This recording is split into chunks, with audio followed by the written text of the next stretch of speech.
ഗോവിന്ദചാമി ജയിലിൽ ചാടിയെന്നറിഞ്ഞപ്പോൾ എല്ലാവരും വല്ലാതെ പരിഭ്രമിച്ചു പോയിരുന്നു. അതിന് കാരണം അയാളെപ്പോലെ ഒരു പൈശാചികനായ മനുഷ്യനെ കേരളം കണ്ടിട്ടില്ല എന്നത് തന്നെയാണ്. സൗമ്യയുടെ മരണത്തെക്കുറിച്ചുള്ള പോസ്റ്റ്മോർട്ടം റിപ്പോർട്ടുകൾ പുറത്തു വന്നപ്പോൾ തന്നെ ഗോവിന്ദചാമിയിലെ മൃഗം എത്രത്തോളം നികൃഷ്ടമാണെന്ന് ആളുകൾ മനസ്സിലാക്കിയെടുത്തതാണ്. അതുകൊണ്ട് തന്നെ അയാൾ പുറത്തേക്ക് വന്നപ്പോൾ എല്ലാവരും ഭയന്നു. ഇനിയും മറ്റൊരു സൗമ്യ ഉണ്ടാകുമോ എന്ന ഭയമായിരുന്നു അത്.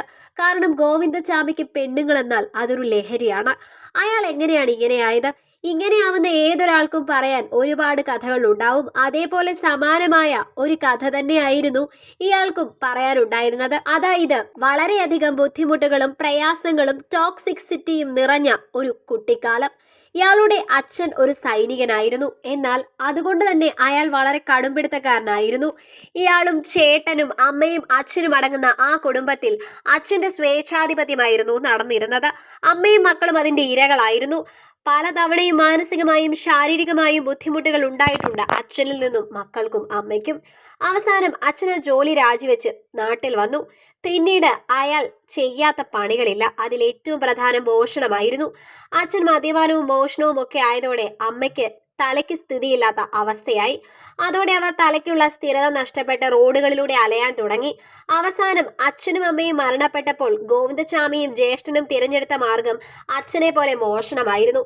ഇതിനോടകം തന്നെ വളരെ പെട്ടെന്ന് തന്നെ ഇവർ ഈ ഒരു കാര്യം പഠിച്ചിട്ടുണ്ടായിരുന്നു.